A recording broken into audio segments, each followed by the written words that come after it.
Good morning, gentle people. Today is December 17th, and if it's your birthday today, happy birthday. Let's see what messages pop out for you today. December 17th. December 17th. What is the message? Oh. There they go. Oh, all of that? Hold on. I'm just going to take these, which were 5, that came face up. These other 2 that popped out later, I'm going to put back in the deck, okay? I'll just use these 5. These are interesting cards. Cursed. 12 Veils. Parrot. Doctor Visit. And Debonair Spirit. Look at here. Ciao.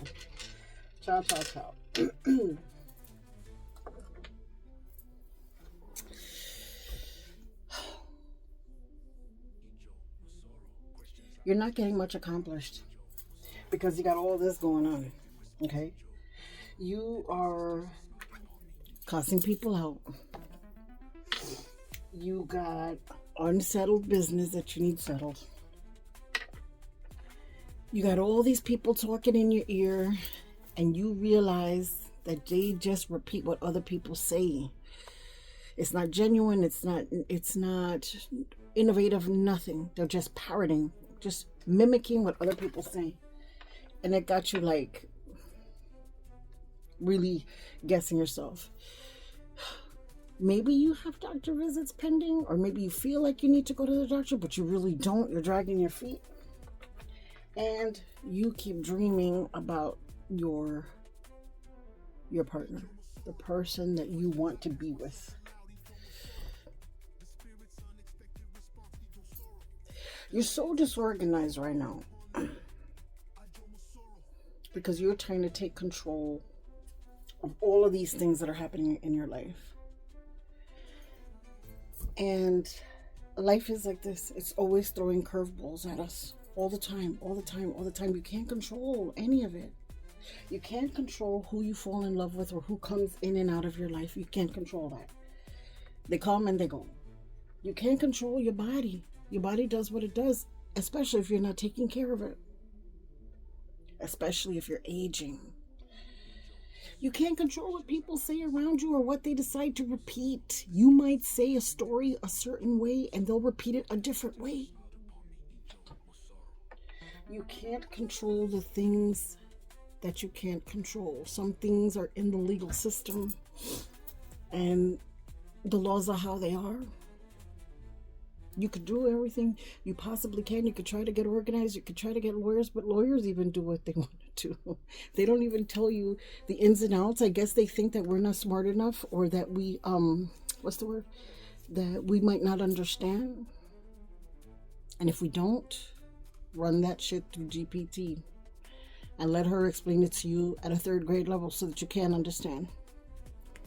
But you can't control it. The outcome is what the outcome is.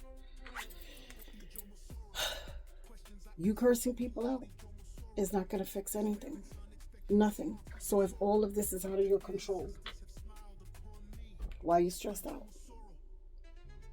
Why are you stressed out? Nothing is in your control anyway. Leave it to the ancestors. Leave it to the Orisha. Leave it to the Loa. Leave it to Jesus. Leave it to La Virgen de Guadalupe. Whoever you subscribe to. Leave it there. Because it's out of your hands. These are curveballs. There's nothing you can do except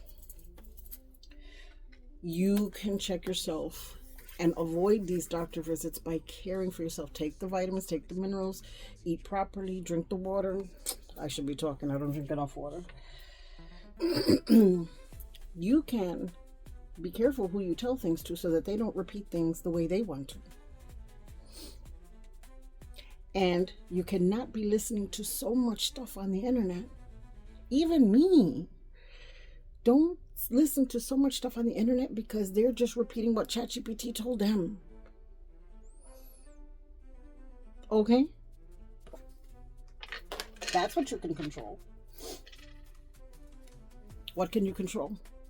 You can study and research before you go do any legal thing. Research, really research. Ask trusted people, not just any lawyer, because they're going to do what they're going to do. They're trying to get money too. Everything here is money in the US. Everything is. So they're going to sell you the product that you need. You want this? I'll get you this. Without even knowing what the terms are or what all the little things are in your contract. You don't even know what you're asking for. And they're going to give it to you because that's what you want.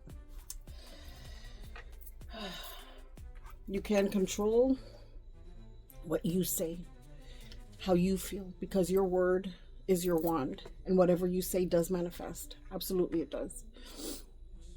So you need to be careful and measure what you say about who, about what, about where. Everything that you say, you need to measure it because it comes to pass. And get organized. Organize your surroundings. Your room is a mess. You haven't thrown your trash away. You haven't washed your dishes. You haven't washed or folded your clothes.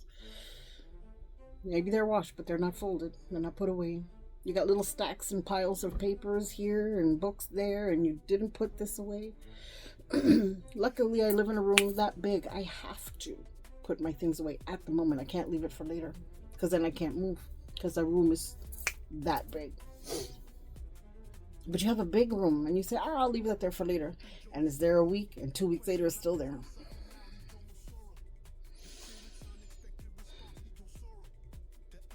What can we do? What can we do? You already know all of this about you. What can you do? Clean your room. Once you clean your room, like by putting stuff away, clean your room with spiritual water. If you're able to, add a little bit of salt into the water, just a sprinkle, a little bit of salt, because that purifies and it's an antiseptic and all that stuff, and it can clean your, just a little bit. I'm not telling you pour like a tablespoon. I'm putting like a sprinkle like this, like you're seasoning food on top of your in your water, and then you wash everything down. If you can put a little bit of herbs in that bucket, like what, like basil, go ahead and massage the basil into the water. Then remove the plant matter and wash the floors. With basil, with Florida water, with cinnamon, to attract a good partner, to attract good people who tell you good things, to attract good outcomes, to attract health, because cinnamon can lower your blood pressure and lower your cholesterol. It has the potential to. That's what I suggest that you do today. And focus on your work and focus on studying. Focus on studying. Focus on your family and focus on not necessarily your family, but focus on the history of your family. Your ancestors, those that came before you, your family, your mother and your father, how they grew up, their parents, where they grew up. If you're able to, do as much research as you can about that. That will make you fulfilled and get you off of these things that are worrying you, and you're worrying unnecessarily. Why do we study our parents and what they did and where we came from? To avoid those same mistakes. Because you might find a pattern that you attract a certain type of debonair man, and that man turns out to be rotten because he's all about him, because he's, what's the word? He's egocentric, because he's a narcissist. Because he's only after one thing, because he needs papers. Right? And then you might realize that, oh, my mom did that, or an auntie of mine did that. And then you realize that's a pattern in your lineage that you need to correct, that you need to doctor. You need to be the doctor to fix that. And how do you fix that? by not repeating that same history, by upgrading this contract that you have in your lineage to put up with this mess. We ain't doing that, because it might be a curse that's passed down, and we are putting an end to this nonsense. No more men leeching off of us.